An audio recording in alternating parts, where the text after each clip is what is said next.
Figure it out. Hello, this is Adam Corley from Figured Out Productions. The following video is a video of some kind, and I hope you enjoy it. Hey guys, it's Adam here, and today we're going to be talking a whole lot about the Sega Dreamcast, and you might be like, title's a little confusing. I thought the Dreamcast birthday was like, in September or something. It's not 20, it's older than that. What's going on? This is going to be kind of a special one, guys. We're going to be talking about the anniversary, the 20th anniversary of the Dreamcast independent scene. And every release that I'm aware of that has come out since that beautiful day, June 7th, 2003. Before we do that, though, if you guys could do me a favor, please like this video, comment down below, subscribe if you've never done that before, and if you can, go into the social media stuff in the description of this video. Follow me on Twitter, Instagram, Facebook, Discord, Patreon, Spreadshirt, all that sort of stuff. I appreciate the support on those various platforms. It really helps keep the channel going and allows me to be able to make stuff like this for the niche audience that we have that just cannot get enough of the Dreamcast, and of course that would definitely include myself. Yeah, so the Sega Dreamcast, let's just quickly talk about its history as a system before we get into this. And I think a lot of you probably know the story, but in summation, the Sega released their swan song console, the Sega Dreamcast, which would go on to be my favorite system of all time, in 1998 in Japan, November 27th, 1998 over there, and then September 9th, 1999, almost a full year later in the United States and Canada. Europe, I believe, got it in like October of 1999 as well, and then it had a sparse release in places like Australia that got completely screwed. But anyway, the system came out and initially was this big hit. It had a lot of great games on it. It did very well at launch. But then, unfortunately, the times were coming. Everybody knew the PlayStation 2 was around the corner. Sega's own history of poor management suffered from people just not necessarily wanting to invest in Sega. And ultimately, the system mostly buckled in 2001. In 2001, Sega essentially made public that they weren't really going to continue much longer, and by 2002 the system was effectively dead, at least in North America. It lasted slightly longer in Europe, but barely. A few more months, a few additional big games would come out, things like Shenmue 2 would get released, Rez came out, stuff like that. But Japan was a slightly different story. It lasted a little bit longer there. Sega's final official title that they themselves created was Puyo Puyo Fever, which they put out in 2004, and the final release overall was a game called Karos, or Crows, that came out in 2007. And that was it. That was all she wrote. Except for the Dreamcast independent scene. Now, the Dreamcast independent scene, to me, is a fascinating story that I don't think gets a whole lot of coverage, and today that's exactly what we're going to do on the 20th anniversary here. Now, before we do that, though, I think it's important to understand how the Dreamcast independent scene is even possible. We live in a strange time in 2023 where there's a whole lot of systems that now get a lot of retro love. People come back, they make games for it, especially with cartridges. That's become vastly more viable than it used to be. Disc-based content is a lot harder because it typically requires a console to be modified or to be the type of system that never required it in the first place, say something like the Sega CD. But anything that required any sort of support to bypass copy protection, something like, say, the Sega Saturn or even the PlayStation, etc., they can't necessarily get those releases unless the buyer completely understands, hey, your system needs to be modded in some way, this game cannot work stock. The Dreamcast is very unique because it does work stock. It is probably the single most capable console that does not need to be modified in order to be able to read new titles that are not authorized or licensed by Sega themselves, which is amazing. How does that even work? Well, to understand that, you have to understand the history of the system. Now, it's basically, I think a lot of people know that the Sega Dreamcast could read burned games. And that exploit, we're going to talk all about it. I've actually done an entire video on this. Speaking of which, I've done whole videos on like all of this stuff for the most part, and so we're going to truncate a lot of it, and this video will probably still end up being really long, so I should have said at the beginning, I hope you have a drink and a sandwich or something, because we're going to be talking. But yes, the Dreamcast, it's kind of misunderstood as far as its ability to read burned games, which I will keep using in quotations just to oversimplify the situation, but when Sega designed the Dreamcast, they actually made it capable of supporting 3 different formats. The most common and well-known one is what is called the GD-ROM, or Gigabyte Disk Read-Only Memory, which was Sega's proprietary disk format that they put into the system.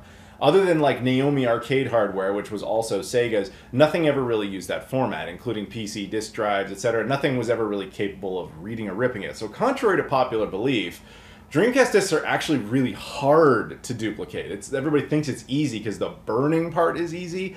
the backing up and archiving part is actually extremely difficult, and it's never really been properly replicated, other than in digital forms like things like ODEs and etc. But no one's ever really reproduced a GD-ROM because you can't. Sega doesn't make those machines anymore. Nobody has access to pressers. It's done. So the other format that it was capable of reading that everybody knew about, of course, was music CDs, which is just basic technology. You put that in there and it reads music. However, there was a third one.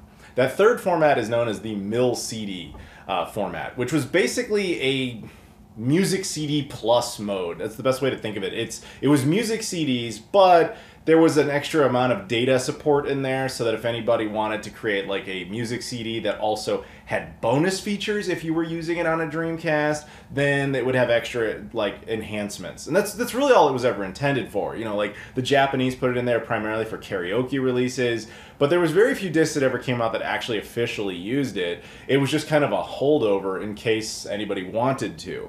Now, what was eventually figured out by hackers was that you can't just rip a Dreamcast GD-ROM. You can't do it. A computer's not going to understand it. But if you kind of tweak the Dreamcast itself and use Ethernet capabilities, you could actually trick the Dreamcast into treating the disc like it is in of itself a CD drive, and then use Ethernet technology to extract the data and get the raw files. Now, those raw files are useless to you because you can't put them on anything.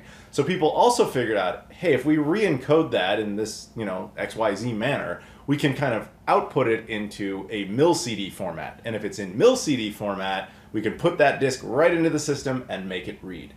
Now, that's how you got the burned games movement back in the day, and people eventually refined those techniques and made it better because burned discs had a tendency to lead a lot of Dreamcasts to an early grave because the games were complex and not meant to be read that way. But that mostly had to do with the way they were organized. But that's irrelevant. It's just a little bit of a history lesson. So, contrary to popular belief, it wasn't that actually killed the Dreamcast. That was just one of a million factors. But it is that factoid that allows the system to live on in this like super zombie type of way in which the Dreamcast independent scene is allowed to thrive. From a purely technological standpoint, that's all it needs. It is essentially an open source system that anybody can, if they really want to, can make a game for. It also really helps that the parent company of the Dreamcast is Sega. Sega, their official position on the Dreamcast independent scene would be, nope, that's not a thing. Nope, that's not a thing. And just look away. Unofficially, their position would be like, go ahead. Just go ahead. Don't tell our lawyers. Just go ahead. Basically, what helps them with this is, yes, they get no money out of any of these games being released. They earn absolutely nothing from it.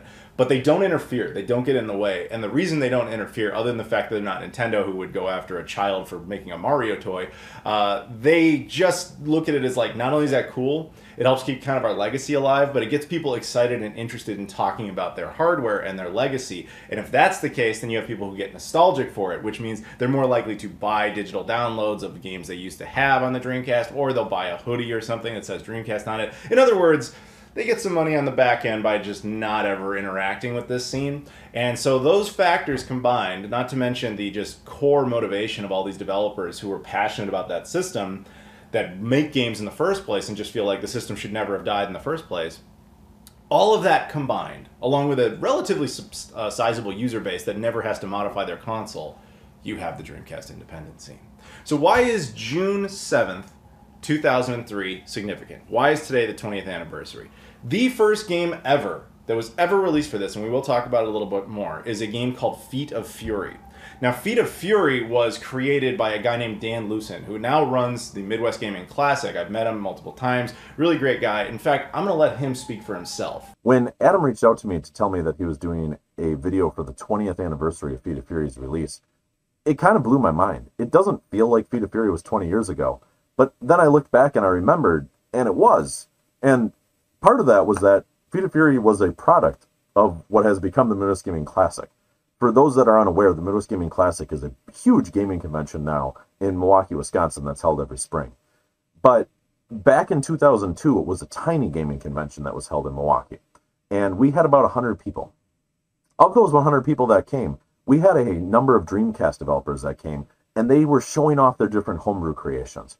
And because I was kind of doing everything at the show, I was running around, I was hosting tournaments, I was doing everything, I didn't really get a chance to see what they were doing. But at the end of the show, one of them walked over to me and they handed me this exact disc. And they said to me, Dan, you should check this out. And I said, cool. And you know what I did? I came home and I put it on my shelf with my other Dreamcast game, something like that.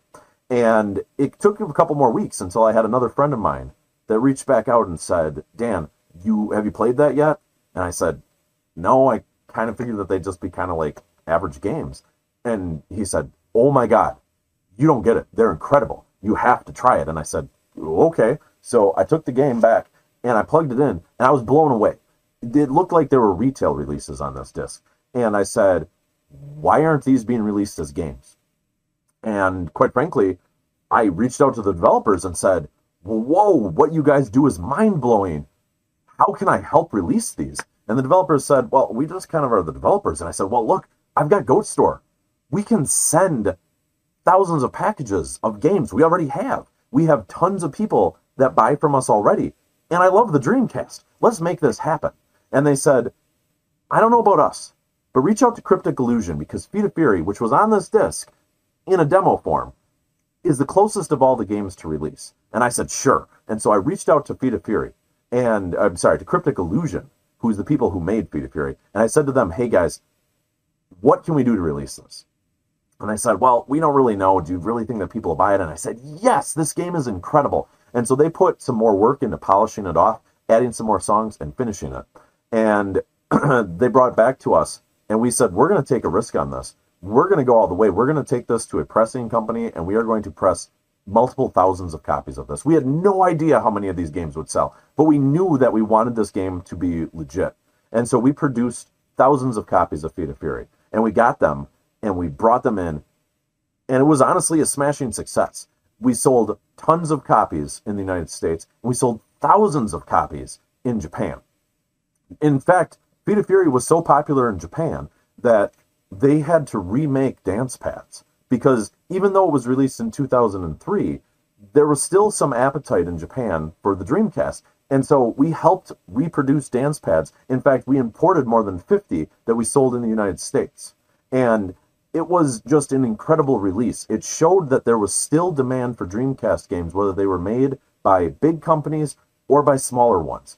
And being part of that was absolutely amazing. You have to remember that before that game came out, what we had in the Dreamcast scene was not the independent scene, as it's now called. We had the homebrew scene. The homebrew scene was totally different. The homebrew scene had no organization. It had no financial incentive.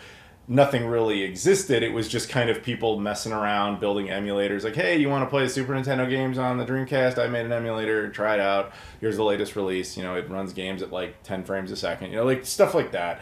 Or some games were legit, but they couldn't be released. Like Beats of Rage, which was made by a company called Senile Team, which would eventually go on to make like real releases. But Beats of Rage was, you know, it used assets that it could not sell. So the whole system was just kind of for fun.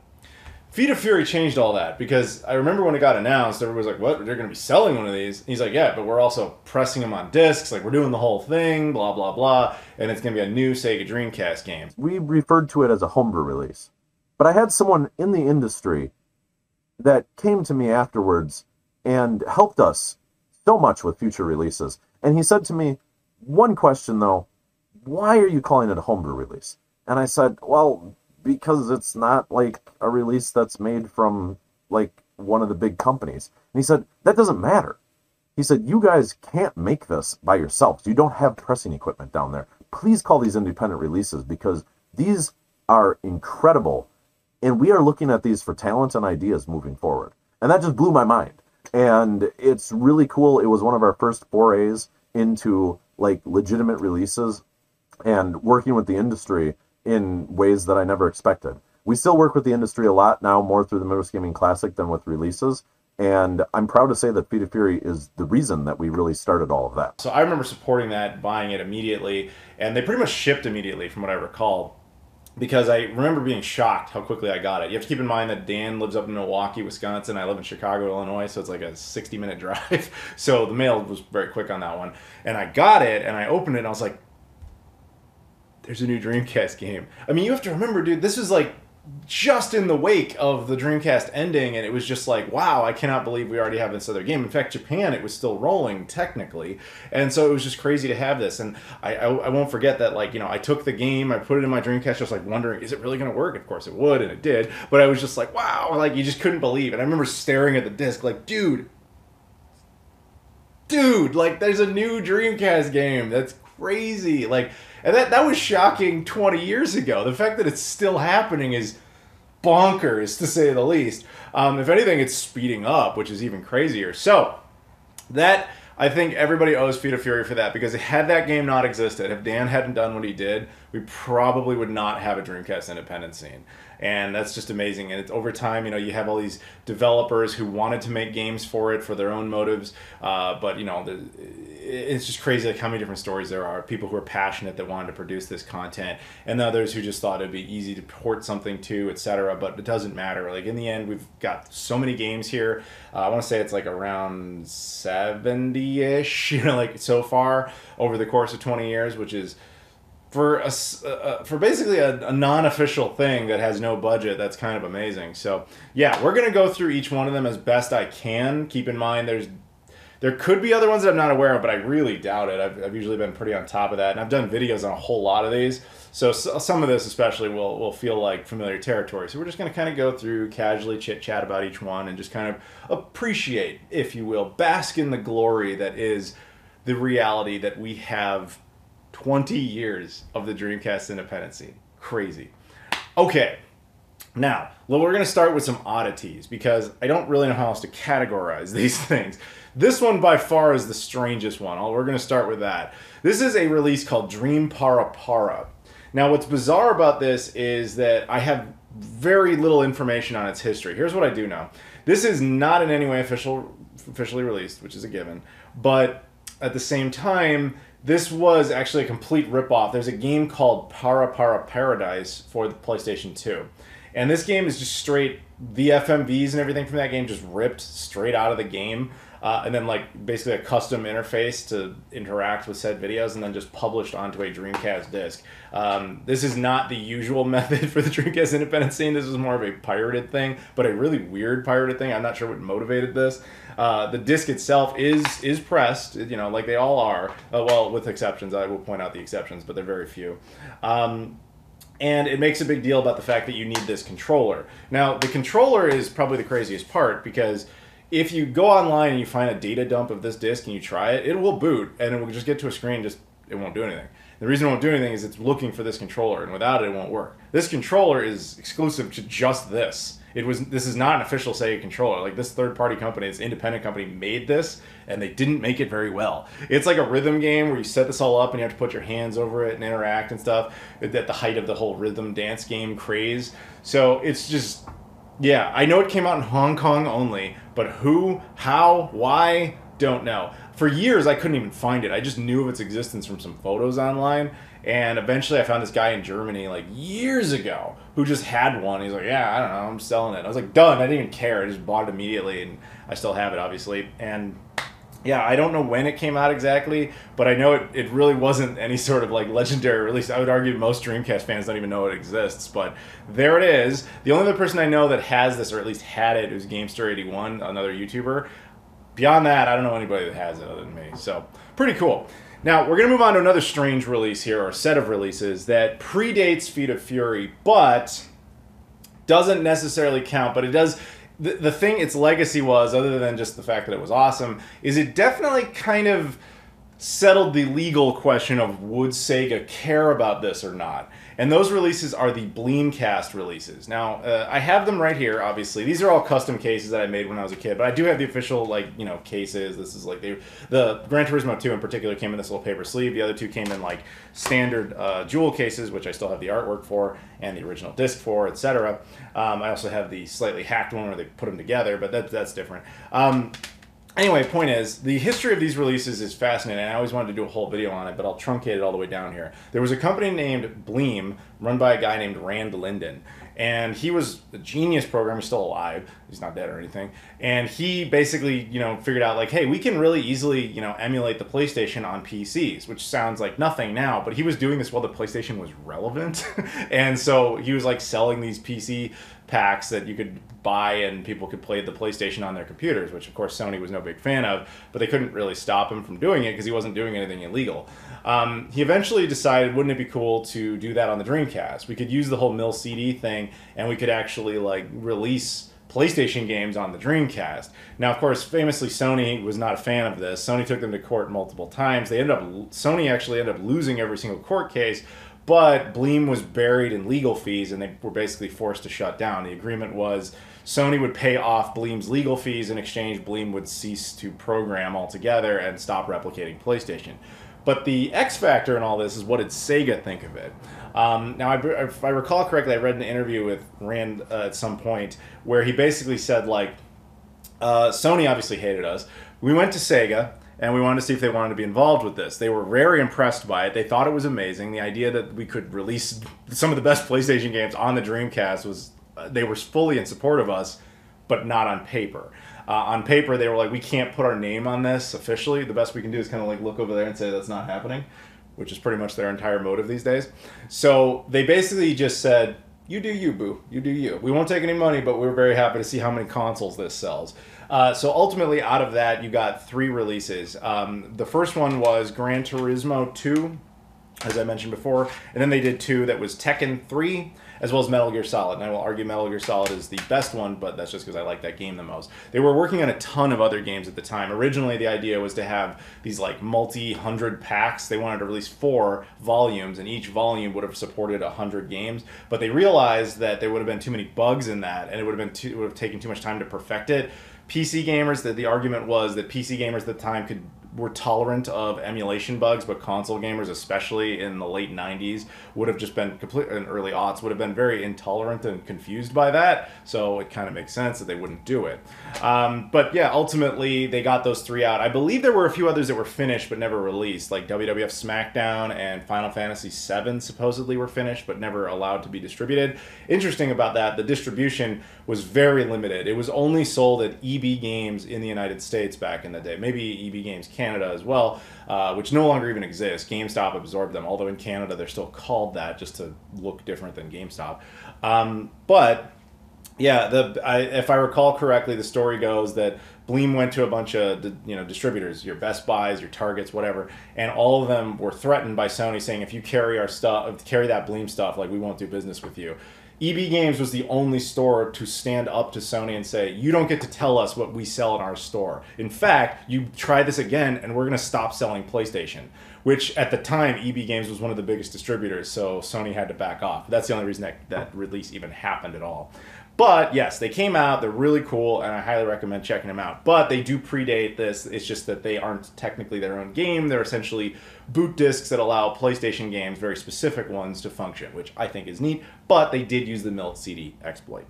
Moving on, we have another little category, I'm not really sure what to qualify, so it's just kind of a potpourri of random. The first one up is the demo disc for Non-Casual Encounter. This is a Dreamcast indie game that hasn't even come out yet, which is cool. I don't think there is a single other Dreamcast demo disc, indie demo disc for a game that still has not seen the light of day. That's kind of a strange move. It's not a compilation of other games. It's not a compilation of demos of other games. It's literally like, this is a game that is still on the horizon, and that's, yeah, very cool. Unfortunately, that one is a burn disc. That one is not pressed, but again, it's just a demo disc, but it's still neat that they actually were like, we're going to go a little throwback here and do that. But a demo disc that was pressed is this. This is the Debug Dreamcast Indie Sampler number 1. Debug is a British publication that is really very cool, and they did their first demo disc. This one is pressed. It's very nice. They actually gave these away for free to everybody. And the demos it has is Intrepid Izzy, which did get released, Xenocider, which got released, and something called Driving Strikers, which has not yet come out. But it's like a football, when I say football, I mean soccer, because otherwise I would refer to it as hand egg, because hand egg is the stupidest sport ever. And you play football, aka soccer, with cars. So kind of like, I'm spacing on the game, Rocket League-ish, based on, as far as concept. But, you know, not nearly as extreme. But anyway, so yeah, I'm looking forward to that. But that is cool that we have another Dreamcast demo disc. Then this other one is a little odd because this one is actually, there's two like this. I should have put this one over here. There are like two releases from the Dreamcast indie scene that they went the whole mile. They did everything they needed to. They made the game. They did all the work. They got the cases produced. They sold them. They distributed them. They did everything right, except for some reason they published them on CDRs, which I am vehemently opposed to. But these two games did this. One is just kind of a strange one. This is Ghoul Grind, Night of the Necromancer. I mean, like, everything about this release is nice. The manual quality is great. The case quality is great. The artwork is great. It's a pretty solid game from what I recall. They did everything right, except the disc. I mean, they even did the artwork on the game disc really well, but they did it on a CDR. I don't understand why. And I was hoping this might get a press release at some point. In fact, I talked to Dan at Video Games New York, and he kind of floated the idea that he wanted to get a hold of these guys because he was like, we'll publish their game. Like, I'll do it. We'll make a real release. And they've just seemed to have vanished off the face of the earth. Like, so I don't know why, but this is probably one of the rarest ones because it's, if you can't even get a hold of the developers to say, like, we will totally publish your game and they still won't respond to you, there's a good chance you're not going to get to see this again. But regardless, it is technically out there, and that's pretty cool. So the BitStation gave this to me a while back, so shout out to them as well. I should mention on that note, most of these are still available in some form. Keep in mind that a lot of them have been reissued multiple times, and they have very different cases, and they have different distributors, etc. But most of these are ones you could still readily find, but not all of them. Next up is probably the single worst one that ever came out. This is a game called Frog Feast. Now, Frog Feast, I remember being extremely disappointed by this because this was very early on in the Dreamcast independent scene. Like, this was right after Feet of Fury. Like, this was right at the beginning. And I was like, man, we're getting another one? That's cool. This game called Frog Feast. Never heard of it, but I'm going to support this. They're only making 100 copies. What? And then, you know, I go ahead and I get it and I pick it up. I'm like, wow, they put it in a DVD case, which at the time was actually kind of amazing because DVDs were still, they weren't brand new tech, but they were still newish to the point where it was like, oh man, a Dreamcast game in a DVD case? That's cray-cray. But then, you know, I got it and I'm like, wow, it's like an NES game, but even worse. And it just looks really stupid. And then I open it up and it's like, oh, it's a CDR. I remember being like heartbroken by that. I could not believe it. It's like we were this early on and there's somebody had already screwed it up. Now, the irony of that is they only made 100 of these. This is copy number 9, so it's a very low print number. This is like one of the rarest indie games ever released for the system. I think the last time I saw one of these online, it sold for like $500. It was like, dude, I own one of these. Don't give me $500 for it. It's not worth it. It's a terrible game. I would argue it's actually the single worst game on the indie scene altogether, but there it is. So I do technically have it. But because of the CDR, it goes there. Now, we're going to talk about this big pile of games here. Now, these are alphabetized. They're not in order of, like, year of release or anything like that. It's just that eventually the whole scene kind of got more organized, if you will. And so there was a lot of different distributors that were started working on. Some of the most notable ones were Josh Prod is probably the biggest one. Companies like Wave did this. Orion Soft did a bunch. Obviously, Goat Store, aka Dan, did a few. And then there's some just odd ones that stick out from time to time, but we're gonna just kind of go through them. The first up is 4x4 Jam. This was a Josh Prod release. I did a whole video on this one, but basically this was originally like a PSP mini game. It's actually one of the few like 3D polygonal games that were made in the Dreamcast independent scene. It's probably one of the better looking ones ever released. And I would say if you're more curious about it, by all means check out the whole video I did on it, but that was a cool release. Alice Dreams Tournament. This was done, I believe this was originally self-published by the French company that made it. I think since then, I think Video Games New York has picked up the distribution rights, and so it's been re-released a couple of times. This originally came with like this little, not VMU, but something you would put in the Dreamcast, like, you know, VMU slot, and it had a little lamp on it and stuff. I still have it, it's over there. But yeah, it wasn't self-powered, which was annoying. It needed batteries, but whatever. This was like an interesting, like almost like Bomberman type of game. Again, I did a video on this one as well. Alice Sisters, which has nothing to do with Alice Dreams Tournament. There are 3 different games in Dreamcast independent scene that start with the word Alice. Okay, this one is Alice Sisters, which is actually a sequel. This was made by Orion Soft. This is a sequel to a different game called Alice's Mom's Rescue, which I've got over here, but we'll talk about that in a bit. Again, these are like, this is a really good platformer that Orion made. Now, Orion's a really cool guy. I've talked to him multiple times. I believe he is also in France. And yeah, he's a super nice dude. But yeah, he's one of the biggest developers for this scene, just I think by default, because I think he's done like 5 or 6 out of the 65-ish games, so he makes up a nice percentage of it. Androdunos 2, which I actually just did a video on very recently, is a shoot 'em up game. Now, at one time, and we'll get to it, at one time, the Dreamcast independent scene was synonymous with shoot 'em ups. In fact, in Sega's final days with the Dreamcast, like those last few years from like 2002 to 2007, all the Japanese releases, for the most part, were either date sim games or they were shoot 'em ups, and that's all you got. And so that's really cool. But that kind of got overblown to the point where people didn't want them anymore, so they died off, and then they've kind of come back, so it's nice.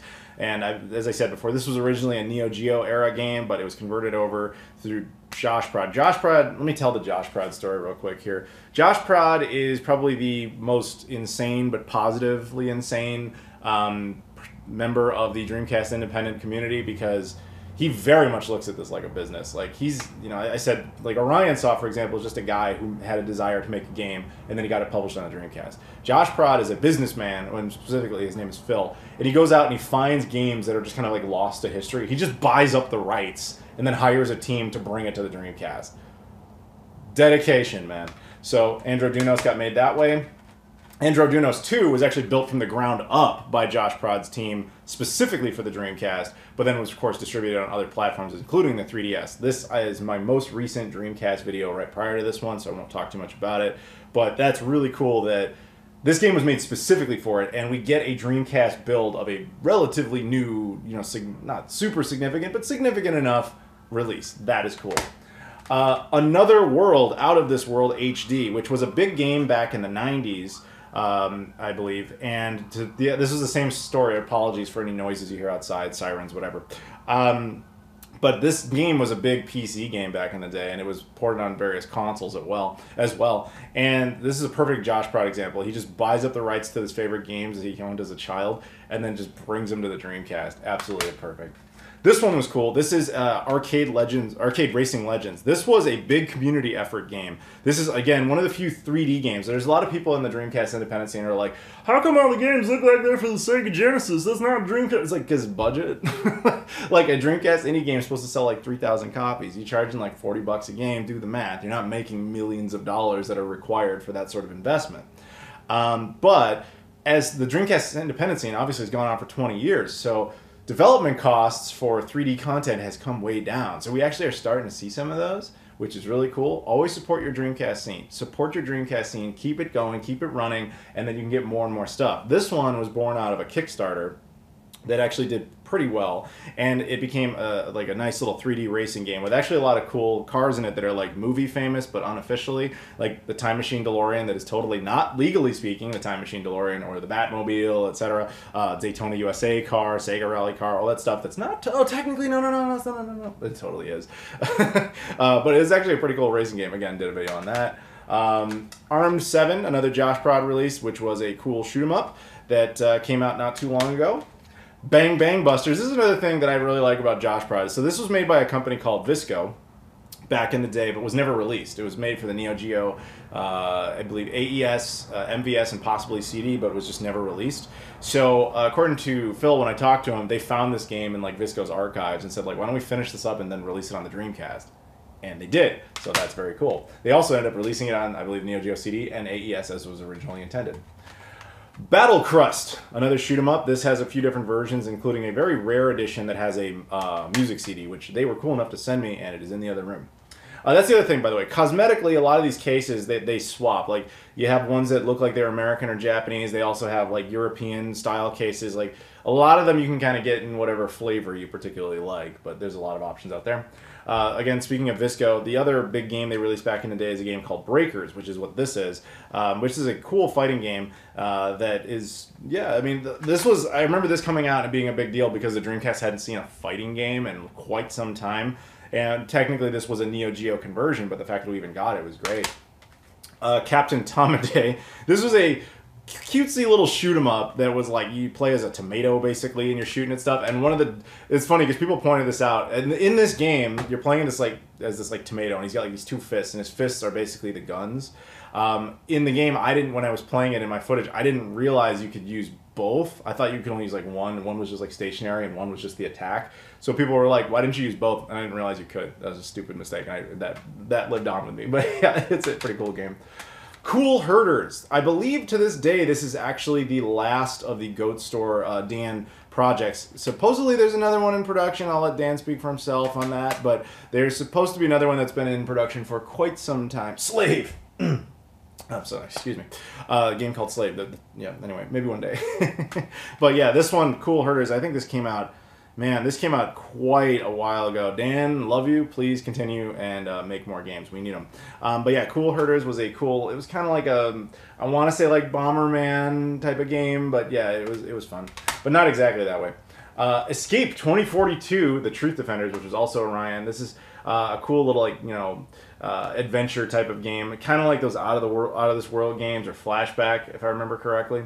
One thing that was really neat about this was how this disc is bizarre. So this disc isn't just a Dreamcast game. It actually also contains the PC version, and it functions as a music CD. And this is the craziest one, there's a Sega Genesis version of this game, right?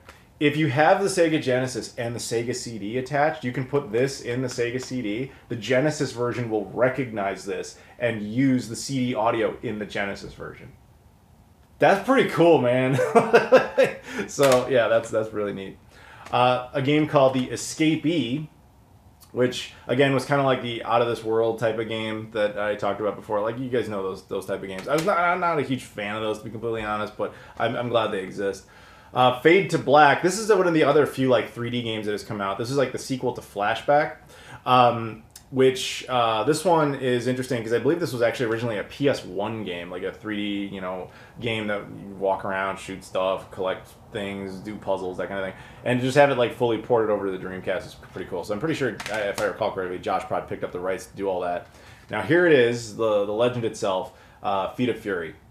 Now, I didn't actually mention what Feet of Fury even really was. Feet of Fury is a Dance Dance Revolution type of game. Mobile, tactical, dancing, action.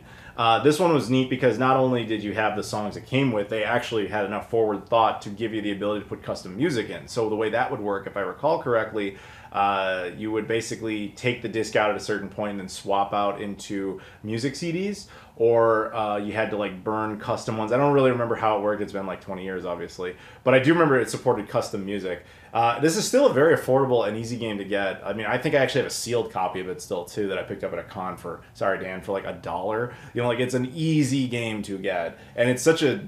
If you're into the Dreamcast, this is one to have just for the history of it. But it's also just it's still a good game. Even though I'm obviously out of shape. I don't really like my dance games, but I had fun with that. I remember my buddies coming over, were like, dude, we're gonna play some new Dreamcast stuff. I just remember that being a big deal.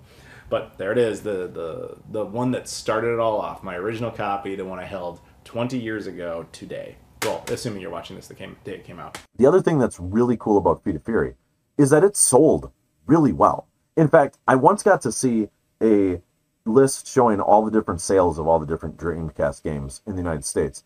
And Feet of Fury wasn't in the bottom 25, which is kind of stunning for an independent release that was released years after the Dreamcast had closed up shop in the United States. I'm extremely proud of that. As a matter of fact, while we're very low on copies now, you can still get a copy from Goat Store or jjgames.com. And it's really cool because not just can you play with a dance pad, but you can also play with a keyboard, believe it or not, or a controller. It really stands out because it was, I think, as good of a quality game as Dance Dance Revolution was, but it had a real focus on the fighting aspect of the game. It was different than the rest of the releases, and that's something that we try to do with all of the different releases that we've done. We've actually released 5 games so far for the Dreamcast, and every time we come back to the developers and we say, what can make this different than the other games? And Feet of Fury was different than the dancing games that had came before, and it was really unique. It was really cool shipping out thousands of packages, and sometimes seeing names of companies that I recognized, and may have even made other dancing games after that. In fact, there's one dancing game that came out that we later on saw that there was a Feet of Fury trophy on it that kind of seemed to be a nod to our version of Feet of Fury. And it's really cool when you can see that. It's also really cool because about half of the developers that made games with us have gone on to have major jobs in the industry. As a matter of fact, there's times where I watch movie credits go by and I recognize one of the developers who told me after he got his job that the major factor in getting the job was the fact that he had produced a Dreamcast game with us. Finding Teddy, also a Josh Prod game. This was a like little puzzle type of game. Again, I did a whole video on this. Funny enough, the sequel to this was one of the last Wii U releases ever. Flashback, which is a legendary title I'm sure a lot of you know about. And again, Josh Prod, who just, this is what he does. He straight up told me, he's like, yeah, I just bought the rights to the game. It's one of the most legendary games ever made. I just bought it. And we're going to put it on Dreamcast. And we're going to customize it. We're going to upgrade it. This is what we're going to do. Flea, my buddy Alistair made this game, and he kind of blamed me for this one a little bit. So he originally had released this and sent it to me, but it was like he had done kind of like this game where he put it on a CDR, he did everything else right, but he didn't do that. And I kind of bullied him into it. I was like, you shouldn't even really press the disc. And then he and the guys from Wave, they agreed, and they all put it together, and now you have a pressed copy of it, which is great. This actually, it's a very simplistic game because it was originally made for the NES, but it's actually a surprisingly fun one. So that's very cool. FX Unit Yuki, the Henshin engine. This one was cool. This was made by I believe it's DJ Medina. And he ended up going on to, or Saru Pro, I believe is what he goes by online anyway. And he's more of a PC Engine guy. So this is another one of those situations where somebody made an indie game and just thought, well, we could put it on the Dreamcast as well. The Dreamcast ends up with a lot of beneficial windfall from other people's, creative whims, if you will, because it's so easy to bring stuff to it. There's obviously no licensing fee. Distribution is super easy. Indies like to work on the Dreamcast because of the low overhead of doing so. And this is just one of those games where it totally works. So, and this is a really fun game. If you're into the PC Engine at all, that is a must-have game. It's also on the PC Engine. Gonryu, again by Josh Prod, another Visco game that he brought over, which was a cool, almost like a Shinobi type of game. That was a lot of fun. Very hard, but fun. Inhabitants, this one was made by Dan Lucen, who I mentioned before, who obviously did all the Goat Store stuff. I believe this was their second release ever. This one was pretty cool. And Intrepid Izzy, which I think my review of, this is Senile Team. Again, the guys who made Beats of Rage. This was like their big official release. One of them, there's another one we'll get to eventually. But yeah, this one was a lot of fun as well. Great game that should have been released on the Saturn. Like I said that in my initial review, this was the unrealized promise of the Sega Saturn, which was like 3D elements in the background and a great smooth 2D experience. It's just that you can't put it on the Saturn unless you have all the boot cartridges and all that sort of stuff. But on the Dreamcast, no problem. Let's do this. iRides, Master of Blocks. Okay, I think this actually was the last game that Goat Store ever did. I apologize. I think I got that wrong before. Yeah, this one was a very limited release. I think that they only did 144 copies of this. This is the limited edition specifically. It also came with this big coin. I think it plays kind of like Othello, if I remember correctly. It's been a long time since I played this one, but yeah. Leona's Tricky Adventure. This was a strange one. This was like this Spanish company that just kind of showed up and said, we were going to make this Dreamcast game. It took them years to do it, and then they made it and never heard from a member again. But yeah, this was their one release, and I remember it being this cool, interactive, puzzle type of game that also has maps and exploration. It was fun. Magic Pockets, another Josh Prod game where he went out and found a game, brought it over. Again, did a video on this. I think for the most part, other than maybe the Goat Store ones, I think I've done videos on all of these. This was actually my favorite Goat Store one, Moccupy, which is basically Mahjong. I know, you can judge me all you want. I remember getting this when it came out, and I still living at home, my mom's house back in the day, in high school. And this came out, and I remember it was another same situation, because still I was so in awe of this concept back then. And I remember playing this and being like, oh, it's a stupid puzzle game and whatever, I'll play it, I bought it, I should play it. Okay, this is really fun. it was surprisingly addictive. It's the only Mahjong game I've ever been able to get into. I'm not a 90-year-old Japanese woman, but in this case, I quite liked it. So yeah, I as strange as it sounds, I actually really recommend this game. It was a lot of fun. Orion Puzzle Collection.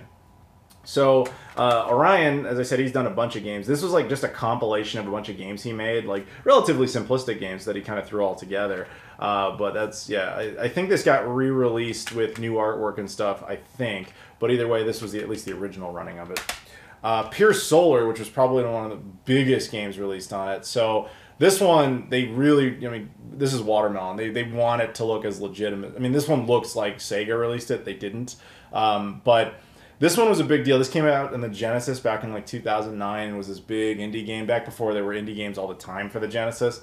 And when they went to the Dreamcast version, they could have just ported it over real easy and called it a day, but they spent like years upgrading things, changing things, enhancing things. And this is one of only 2 RPGs that has come out in the Dreamcast independent scene, and probably the more robust of the 2. Very big game, and if you like RPGs and you like the Dreamcast, this is probably something you absolutely should check out. It is a pretty significant game as far as like quality of production and everything. I don't know how easy it is to get now, but you should. Postal, infamous game, for the PC in the late 90s, and back, I again did a whole video on this, but like, the Dreamcast conversion of this is actually amazing. It would have been, I talked about it at the time, but the long and the short of it is, this would have been easy, relatively speaking, just kind of convert over and call it a day. But the guy who did the conversion really took his time, and he did it all right. He added all the DLC they made back in the day, and he made sure every little compatibility issue was ironed out, and he just, a very quality experience for a very fun game. Highly recommended. Sata ZS Next, another Josh Prod shoot 'em up. Again, just bought the rights to something and brought it over. Again, did a video on that as well. Shadow Gangs, which was a cool one that was built from the ground up. It was put on a lot of stuff, and it's like you basically play as like this like Freddie Mercury looking dude, and he really does look like Freddie Mercury. And you run, you beat people up, and it's fun. It's a lot of fun. Super Robot Volkaiser. I remember having a blast with this, which blew my mind because it's a very like anime-ish game. I do not like anime. I'm sorry, I just don't. And so usually it kind of, But this one was a really fun shoot 'em up. I was getting all into it. I was like, man, this is bonkers. I really like this. Rocketron or Rocket Run. If I remember correctly, this was kind of like a run and gun thing, kind of like almost like a Mega Man-ish type of game. I remember it being fun. Tapeworm Disco Puzzle. This was another game done by Alistair, the guy who made Flea. He made this. This was a much lower print run game, and I think he self-published this one. I don't think they made that many copies. I have number 102, and I would be surprised if he made more than like 200 copies, so that's probably going to be a harder one to get eventually. Tough Guy, which was another fighting game. This was, I believe, an arcade conversion that Josh Prod facilitated. There are elements of this game that, let's just say, did not age very well, and if you're curious what they are, you can go back and watch my original video. But to their credit, they didn't remove content due to any sort of censorship. They just let the game be what it originally was.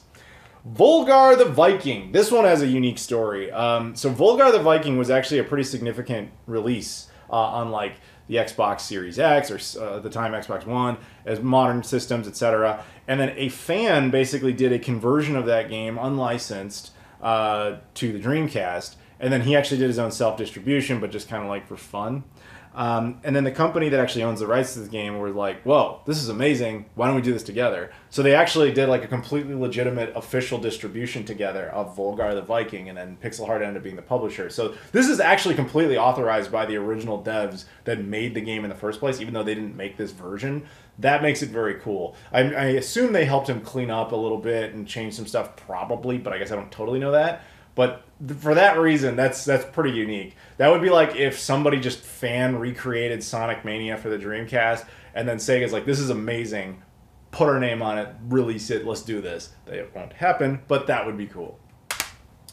Wind and Water Puzzle Battles. This is by Yuan Works. Really a shame. This guy, when he started, we had all so much hope for him. This is a really fun little puzzle game. It's got really good music, which you don't hear me talk about music very much, but the music in this was really great.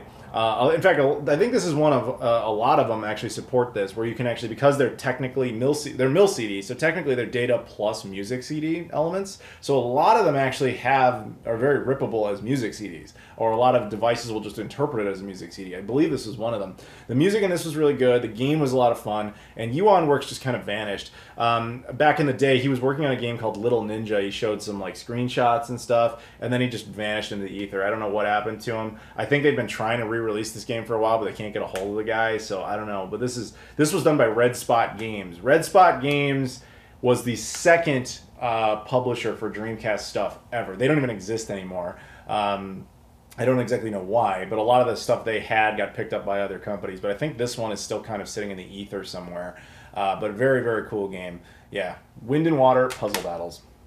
Wolf Flame, which is another shoot 'em up that again Josh Prod did. Like I said, you can see the shoot 'em up element. We haven't even got to the when it was like crazy. This is like since the rebirth. But yeah, Wolf Flame was pretty good.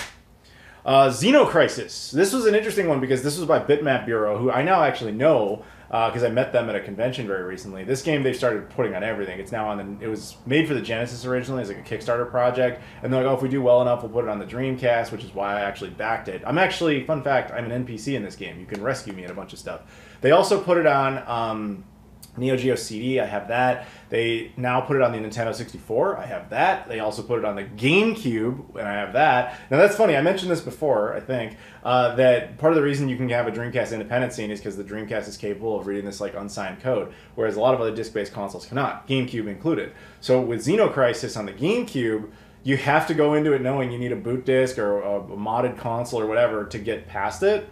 Whereas that's never a problem with the Dreamcast unless you have a very late Revision 2 Dreamcast, which is very, very rare. So contrary to that rumor out there, the popular belief rumor that, oh, there's a lot of Dreamcasts that don't actually read this stuff, that is not true. It's actually extremely uncommon for them not to be able to unless your Dreamcast itself just happens to be dying. As far as Dreamcasts that are simply designed not to support it, very, very few. To find one is to win an unlucky lottery. Like, I am really into the Dreamcast. I've only seen one of those.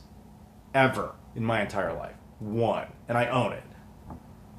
Thanks to Tom Revision 2 who donated that, by the way. But anyway, this is a really good game. It's a lot of fun. It's kind of got this like visual aesthetic of character design-wise of like a Resident Evil, but plays more like, I don't know, almost like a Contra or something. Like it was a lot of fun. We have Yeah Yeah Beavis 2, which was actually created by my buddy John Riggs, fellow YouTuber, who got in association with Wave, and then they went ahead and started distributing their own games. I'm not going to say they're there to compete with Josh Prod, but it certainly feels like it at times. Very nice guys who run Wave. They were, I met them all at a con recently, the same con in the UK I was just talking about. Awesome guys, and I hope they continue to make more. In fact, I know that they are. This one is the second RPG that has been released post since the Dreamcast ended. This is Zia and the Goddess of Magic. This is again by Orion Soft. Fun fact about this game, I'm an NPC in it. And that wasn't through any Kickstarter means or anything like that. What happened was Orion, like I said, I know the guy. We've talked a bunch, and he was just kind of happy that I was making videos on his games because like nobody else was. And I was like, of course I am. They're Dreamcast games. It's my thing. And so he had heard me, I guess, at some point mention before Shenmue 3 came out that I would have loved to have been an NPC in that game, but I didn't want to be helpful. I wanted to be an NPC that was totally useless. Like, he'd come up and interact with me and be like, how do I get there? And I would just be like, say something completely worthless. And so he was like, I did that for you. So in the game, if you find me, I'm like sitting in a bar somewhere, you're like, and the character's like, how do I get to the thing? And I just say like, have you heard of the Dreamcast? Have you heard of Shenmue? Here's my name, I'm Adam Corley. Like, you don't say anything useful. I was like, thank you. That was so nice. So technically, I'm in a few Dreamcast games. So that's it for that pile. Now let's move on to some other ones. So this is a strange little column of games because every single one of these is almost two games because every single one of these got made, released, done, and then years later they kind of got George Lucas. You know, they came back, they made changes, upgrades, and re-releases. And hopefully for the better in all cases, bug fixes, that kind of thing. So I just thought we'd kind of bundle them all together. Alice's Mom's Rescue, which again was Orion Soft, and he made a bunch of levels. Like, the game was good. I remember liking it quite a bit. And then years later, he went back to the game, Alice's Mom's Rescue 1.5. It's the exact same game, but a lot of updates and changes. I think there might even be new levels and stuff like that. But yeah, that happened. Probably the most infamous game to a lot of OG Dreamcast independent fans was a game called Ducks. And I think it was so infamous because it got re-released so many times. This is Ducks, now referred to as Ducks 1.0 in its original release. It was a nice release. Again, it was DVD case. And you're like, wow, this is like, man, this is so cool that we're getting this new game and all that stuff. It was very, very cool. But this game kind of never stopped. He re-released it like 100 times, and then he did slight updates. So there was this. This is Ducks 1.5 Special Edition. Ducks 1.5 was the same game, but it had totally new music and had a bunch of bug fixes. It had like new levels, all that sort of stuff. So it was like definitive edition, if you want to think about that. But this version's even more bizarre because there's another game called Ducks 1.1 that was exclusive to just this version. Ducks 1.1 is the gameplay of Ducks 1.5 with the music of Ducks 1.0. It got a little confusing. But anyway, so that's the thing. There was a game called Hermes, which was originally put out by Retro Guru. These guys are still around. They've made a couple other games. They're still making new stuff. But they did their own game called Hermes, which was a cool game where you're like running after this chicken and you have to, you're trying to kill it and eat it, and it's taking a dump everywhere. It's a very strange game. But yeah, it included a soundtrack. I think the soundtrack for this game was actually built right into the disc, as I mentioned before. This one actually says it straight on there.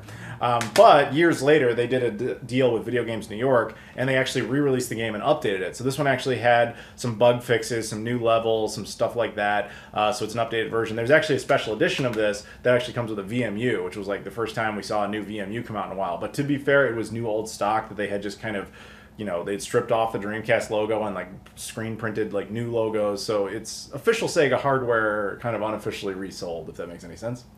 Last Hope.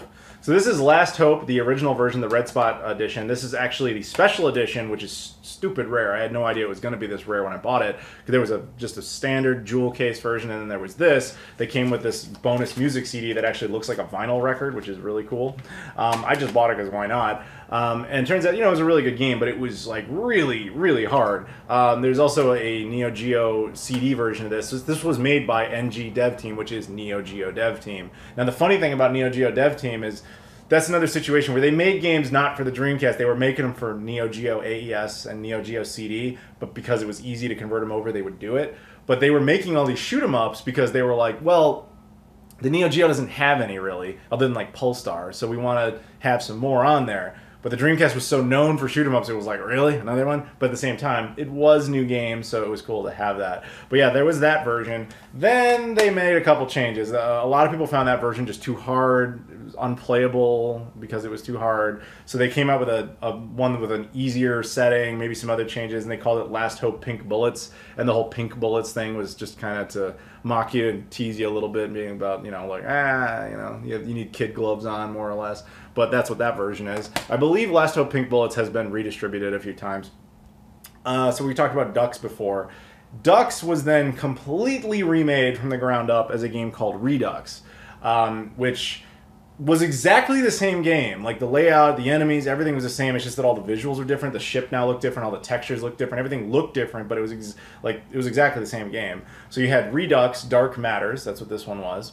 That was the first version of it. Then it got re-released again. This is Redux 1.1, which was that exact same game, but with some bug fixes and so on and so forth. So Redux 1.1, I would imagine, is the definitive edition of anything of the Ducks era. And trust me when I say there's more versions of it. Like, I mentioned this at the beginning. A lot of these games have multiple versions, special editions, and so on and so forth. I just kind of grabbed some of each, whereas I have most of them, just not all on camera at the moment. But yeah, there was a lot of versions of that. This, again, sorry if you hear sirens or noise outside. It's a long video. What can I tell you? Stuff happens. One of the earliest racing games, I think actually the earliest racing game we got was this. This is Rush Rush Rally Racing by Senile Team. Again, they made Beats of Rage, which I mentioned. They made Intrepid Izzy. This is a really fun game that was really done in the spirit of those Micro Machines games on the Mega Drive. So a lot of British people in particular will get behind this. But yeah, this game was really a lot of fun. It was like this top-down overhead like racing game. And it was originally distributed by Red Spot Games, who again no longer exist. But then years later, Senile Team decided to revisit the game and update it, make some changes, and they created Rush Rush Rally Reloaded, which is the same game, but now it's got extra levels, extra characters, you know, that kind of thing. Bug fixes, probably stuff that bothered them a little bit here and there, and then they ultimately got it out there. So very cool. And then this is a very unique situation with this one. This is a game called the Textorcist. This game is the only game since the Dreamcast was like market relevant, like to use the keyboard in any meaningful way. Like this is actually made to use the Dreamcast keyboard. You can play it with a controller, but That's how they intended it. What's even crazier is this was made by a company called Head Up. Head Up is like a big distributor in Germany and Austria. They do like modern day stuff all the time. So for them to just randomly decide to make a Dreamcast game was kind of out of nowhere. Unfortunately, the original release of this was kind of borked. They didn't properly bug test it, so when it came out, people realized they couldn't get past like the first few levels because the game would always crash. So to their credit, they eventually updated it and repaired it. And this is the replacement disc for this. They sent this out to everybody for free if you had bought this. So this one totally works and is all good to go. But it's actually a very fun game. It's unfortunate its release was literally buggy, but hey, they eventually did the right thing. I hope that the game gets kind of reissued in a cleaner way with obviously this version. Maybe Video Games New York will pick it up at some point or something, but that would be cool just to see it kind of see the light of day again. Now, our last pile here is kind of these ones that were just in big cases. I don't know what else to tell you, but we'll just do it. This is the Astroport collection. This is a strange one because it includes two of the games I've already mentioned, Sega ZS Next and Wolf-Flame, but it also has two games that are completely exclusive to it, both of which I've done videos on, Gigantic Army and Zengeki Warp. So those two games, you can only get them if you buy this variant of it.